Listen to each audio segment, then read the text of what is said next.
दोस्तों, work from home को लेकर के केंद्र सरकार का आया है एक बहुत बड़ा फैसला। क्या है वो बड़ा फैसला, इस वीडियो में जानेंगे। साथ ही साथ दूसरी खबर के रूप में टीकाकरण से संबंधित एक बहुत बड़ी खुशखबरी समझ लीजिए, या फिर बहुत ज़्यादा महत्वपूर्ण अपडेट है। तीसरी डोज से क्या हम सबको छुटकारा मिलने वाला है? कुछ इसी तरह की स्टडी हुई है एक अमेरिका में। तो अमेरिका की ये स्टडी काफ़ी सारे लोगों की आंखें खोल सकती है। बहुत ही महत्वपूर्ण दोनों अपडेट हैं।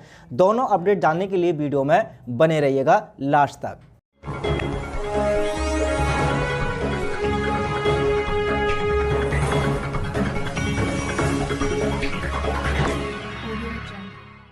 नमस्कार, मैं हूं सुमित आजाद और आप देख रहे हैं ग्लोबल न्यूज़। दोस्तों, दोनों खबर बताने से पहले आपको बता देता हूं कि यदि आप किसी भी भारतीय चिकित्सा पद्धति से संबंध रखने वाले स्वदेशी चिकित्सक से परामर्श लेना चाहते हैं तो आरोग्यजगत.com पर जा करके आप उनसे सीधे ऑनलाइन परामर्श ले सकते हैं। पहली खबर की चलिए बात करते हैं। तो पहली खबर है, केंद्र सरकार, भारत सरकार ने एक आदेश जारी किया है कि 7 फरवरी से अब वर्क फ्रॉम होम को ख़त्म कर दिया जाएगा और जो केंद्र सरकार के अंडर में जितने भी कर्मचारी, जितने भी दफ्तर आते हैं, वो सब खुलने के आदेश उन्होंने बता दिए।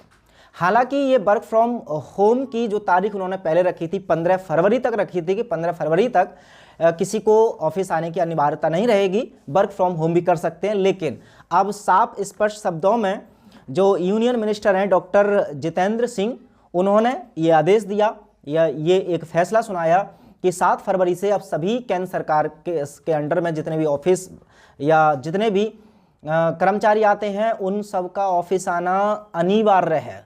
अब उनको वर्क फ्रॉम होम नहीं करना पड़ेगा, पूरी तरह से अब ख़त्म कर दिया है। अब हालांकि यहाँ पर एक सवाल ज़रूर आप जानना चाह रहे होंगे कि ये दफ्तर की उन्होंने शर्त तो रख दी है, लेकिन क्या टीकाकरण की भी शर्त रखी है कि ऑफिस आएंगे वही लोग जिन्होंने डबल डोज ले रखी होगी? तो अभी यूनियन मिनिस्टर जो डॉक्टर जितेंद्र सिंह है, उन्होंने इस बात का कोई जिक्र नहीं किया। उनका आप ट्वीट देख सकते हैं, अगर आप स्क्रीन पर देख पा रहे हो, तो उन्होंने सिर्फ ऑफिस आने की अनिवार्यता बताई है। लेकिन हो सकता है कि इन्होंने इस बात में ना बोला हो, लेकिन ये भी एक तरीका हो सकता है कि लोगों के जब ऑफिस, क्योंकि वर्क फ्रॉम होम में बहुत सारे लोग टीकाकरण से बच रहे थे, लोगों को जब कहीं जाना ही नहीं था तो वो टीकाकरण नहीं ले रहे थे। लेकिन अब चूंकि टीकाकरण को उन्होंने और ज़्यादा तेज़ करना है, तो उसके लिए एक और ये उनकी चाल हो सकती है कि अब ऑफिस खोल दिए जाएं, ताकि ऑफिस आने के लिए हम एक शर्त रख देंगे कि ऑफिस में घुसोगे तभी जब आपके पास होगा टीका का सर्टिफिकेट। आप कमेंट बॉक्स में जरूर बताइएगा कि ये जो वर्क फ्रॉम होम खत्म करके दफ्तर बुलाने की जो योजना है, क्या इसमें टीकाकरण को तेज करने का भी इनका प्लान है या फिर कुछ और। दूसरी खबर की बात करते हैं। तो जैसा कि स्ट्रेंडिंग बीमारी का जो नया वेरिएंट चल रहा है, जैसे ही ये वेरिएंट का नाम आया था, उसके साथ साथ एक और शब्द दुनिया में छा गया, वो था तीसरी डोज यानी कि बूस्टर डोज। अब ये जो नया वेरिएंट है, तो इसको बताया जा रहा था कि 100%, बाकी के बहुत सारे देशों में ऐसा हुआ भी था कि तीसरी डोज तो लेनी ही पड़ेगी। हालांकि भारत में बहुत सारे ऐसे लोग हैं जिन्होंने अभी तक एक भी डोज नहीं ली है, तीसरी डोज की तो बात दूर।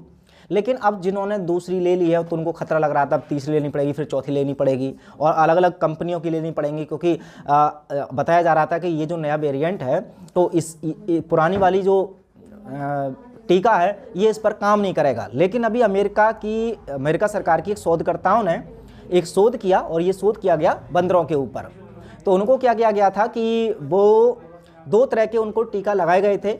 एक पुराना वाला जो नॉर्मल अभी चल रहा है, और एक टीका लगाया गया इस जो नया वेरिएंट है इसके लिए नया बनाया गया उनको एक टीका। हालांकि नाम मैं ले सकता हूं, बट नाम वीडियो थोड़ी सेंसर ना हो जाए, इस वजह से मैं उनके नाम नहीं ले सकता, लेकिन आप थोड़ा समझ जाइएगा, इसलिए सरल भाषा में आपको बता रहा हूं कि अब चूंकि बंदरों पर एक्सपेरिमेंट किया गया, तो वहाँ पाया गया कि पुराने वाला टीका या नया वाला टीका दोनों ही एक जैसे ही एंटीबॉडीज बना रहे हैं बॉडी में, यानी कि दोनों में कोई फ़र्क नहीं है। तो ऐसे में अब टीका चाहे 1 लगा लीजिए, 2 लगा लीजिए, 3 लगा लीजिए, 1000 लगा लीजिए, 12,000 लगा लीजिए, लेकिन सिंपल सी बात है कि पहली बात तो कोई भी वेरिएंट अलग से कोई टीका की मांग नहीं कर रहा है। खासकर ये नया वाला वेरिएंट आया है, तो इसके लिए कोई अलग से तीसरे टीके की आवश्यकता नहीं है।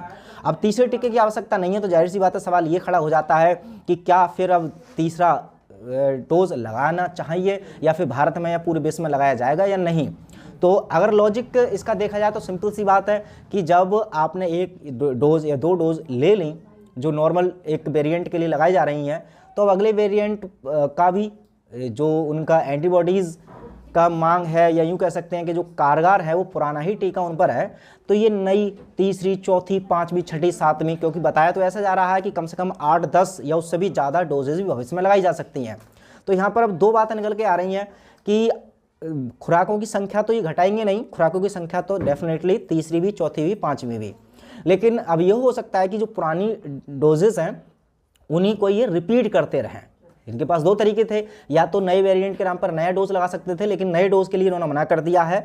अगर मैं बात करूं तो national institute of allergy and infectious disease, ये भी अमेरिका की एक संस्था है, इसने साथ मिलकर के ये शोध किया था। तो इस शोध के बाद ये बताने की कोशिश कर रहे हैं कि हर संभव वैज्ञानिक खुद नहीं चाहते कि लोगों को टीका लगाया जाए, लेकिन एक्चुअल में क्या सच्चाई है वो आप समझ गए होंगे, वो मुझे ज़्यादा एक्सप्लेन करने की आवश्यकता नहीं है। अच्छा, उसके अलावा एक और बयान आया इसी बात को लेकर के, टीकाकरण को लेकर के, कि जो पहली और दूसरी डोज का जो गैप है उसको बढ़ाने की बात कही है। अब बढ़ाने की बात कही क्यों है, इसका एक बहुत बड़ा और चौंका देने वाला सच है कि इन्होंने बताया है कि दिल की सूजन ना आए, इसीलिए दोनों डोजों के बीच में गैप को थोड़ा बढ़ाया जाए। जैसा अभी तक लगभग 3 से 4 हफ्ते बाद दूसरी डोज लगाई जाती है, लेकिन ये गैप को बढ़ाने की बात कर रही है, और ये CDC ने भी कहा है। अब CDC को तो आप जानते होंगे, अमेरिका की सबसे बड़ी ये संस्था है। तो अब यहाँ से एक ज़रूर सवाल खड़ा हो जाता है कि ये जो बात कर रहे हैं कि गैप बढ़ाया जाए ताकि दिल के सूजनों का जो जोखिम है वो ना हो, तो इसका मतलब ये है कि अभी तक जो लोगों को टीका लग रहा था तो दिल की सूजन का जोखिम उनमें ज़्यादा था, और जो लोग बात कर रहे हैं कि टीका की वजह से हार्ट ब्लॉकेज, ब्रेन ब्लॉकेज और भी बहुत सारी ऐसी दिक्कत आ रही हैं, तो ये इसका मतलब इन सभी को पहले से पता था, या बहुत सारे लोगों को अब एटलीस्ट पता है, बट वो ये मेन स्ट्रीम मीडिया द्वारा या सरकार द्वारा शायद इसीलिए नहीं बताए जा रहे हैं ताकि लोग टीका लेने से इनकार ना कर दें। हालांकि आपकी राय भी कुछ ना कुछ होगी इस खबर के ऊपर भी, तो मैं चाहूँगा कि कमेंट बॉक्स में आप भी अपनी राय ज़रूर दें। फिलहाल ये दो इन्फॉर्मेशन के बाद मिलते हैं और जानकारी के साथ अगली वीडियो में, तब तक अपना ख्याल रखें। जय हिंद।